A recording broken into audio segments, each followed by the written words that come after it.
Halo semuanya, selamat datang di video pembelajaran bersama saya Najmi, dosen dari Departemen Oral Biologi.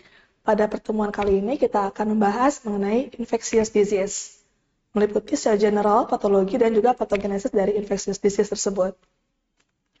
Kita mulai dengan epidemiological triad ataupun segitiga epidemiologi.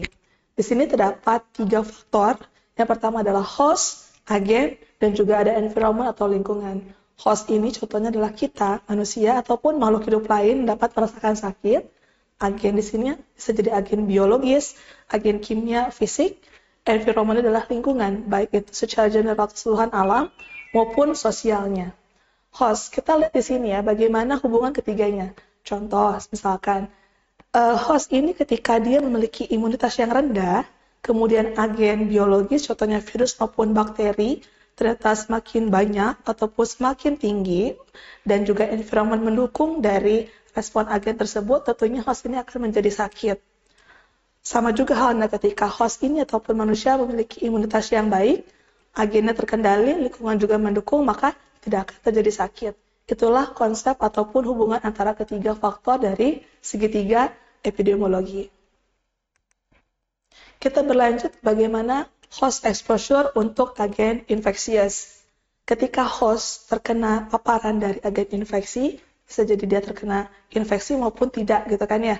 Kalau terkena infeksi tentunya berkaitan dengan sistem imunitas. Di sini bisa tidak ada disease karena imun responnya bagus, ataupun dia bisa jadi disease karena responnya tadi ketika melemah.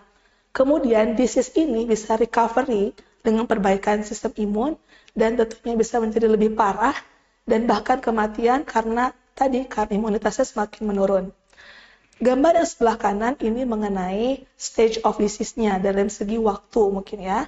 Kita lihat dari sumbu X dan juga sumbu Y-nya. Sumbu X ini adalah time, sumbu Y-nya ini adalah number of microbes-nya atau agennya tadi.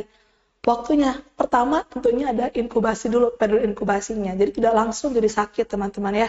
Nah yang pertama, times-nya ini dia akan diawali inkubasi, tidak ada rasa sakit. Kemudian lama-kelamaan ada periode illness, muncullah sindrom-sindrom atau simptom-simptom yang lainnya.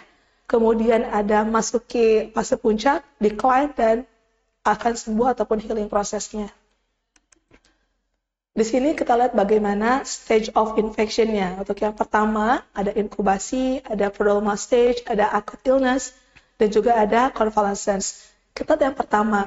Untuk yang incubation ini terlihat yang pertama adalah durasinya bisa sebentar maupun lama beberapa waktu gitu kan ya.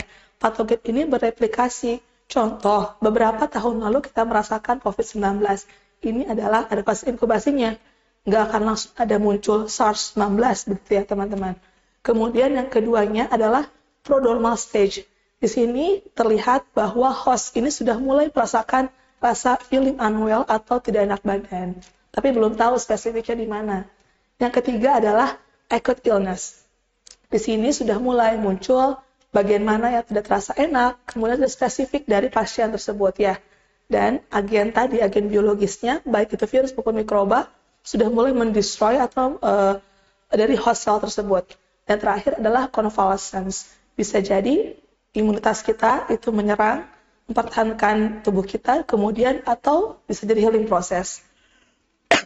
Kemudian kita lihat dari yang timeline-nya. Kita lihat, become asymptomatic.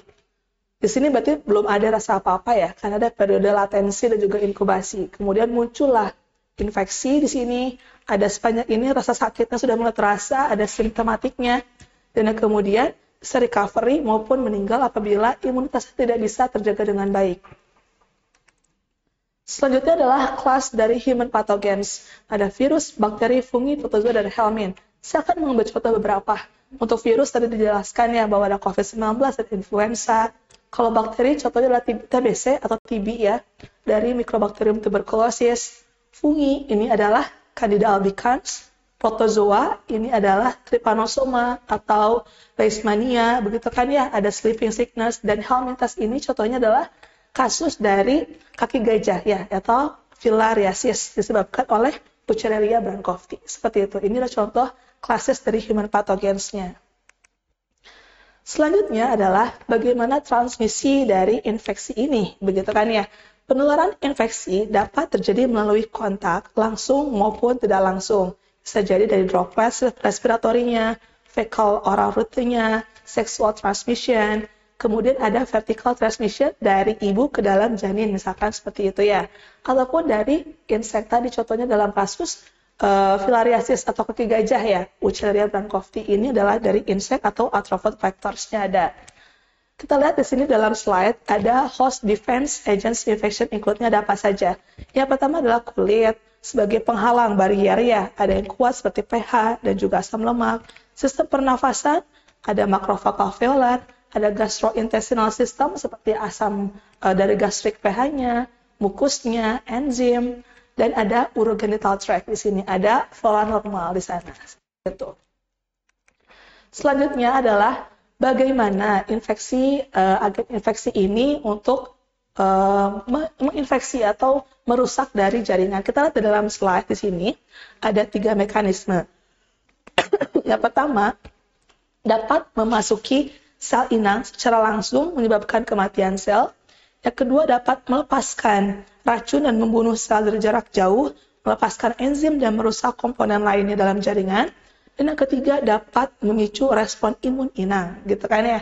Nah, kita lihat dari gambar sebelah kanannya di sini, contohnya adalah virulensi dari virus tersebut. Virus yang kita tahu adalah dia akan melekat di host, kemudian akan mengeluarkan materi genetiknya.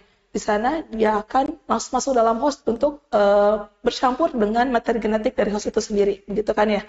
Sehingga adalah sel T untuk mediatornya dari tubuh kita dalam melawan infeksi virus. Yang terakhir di sini kita akan lihat ternyata untuk agen infeksi ini dia tidak serta-merta tanpa ada perlawanan. Mereka juga memiliki kemampuan untuk bisa terus menginfeksi hostnya kita ini ya. Nah, bagaimana mereka bisa? Surprisingly katanya ya, ternyata mikroorganisme ini juga dia bisa resisten terhadap imun kita. Contoh di gambar sebelah kanan ini kita lihat untuk yang heksagonal ini adalah virus dan yang kuning adalah mikroba atau bakteri. Kalau bakteri kita lihat dari sebelah kanan ya, di sini ada menginhibisi, dia akan menghambat dari fagositosis sehingga dia akan lolos saja dalam tubuh kita dan infeksi kita. Kemudian kalau untuk materi genetik lain seperti dari virus ini dia tadi ya menyerang materi genetik kita, kemudian mengakibatkan adanya cell death ataupun ada berkaitan dengan gen expression dari host itu sendiri. Disinilah makanya bahwa ternyata dari segi virus maupun bakteri ini juga punya kemampuan untuk terus menyerang tubuh kita sebagai host gitu kan ya. Makanya kalau kita flu kadang suka agak lebih lama gitu kan ya, karena virus sendiri juga memiliki kemampuan untuk terus menyerang dan tubuh kita akan berusaha terus juga untuk meningkatkan sistem imunnya. Seperti itu. Mungkin itu sekian gambaran dari secara general bagaimana penyakit infeksi dapat menyerang kita sebagai host dan juga kita melawan dengan sistem imun kita. Terima kasih dan sampai jumpa di video pembelajaran berikutnya.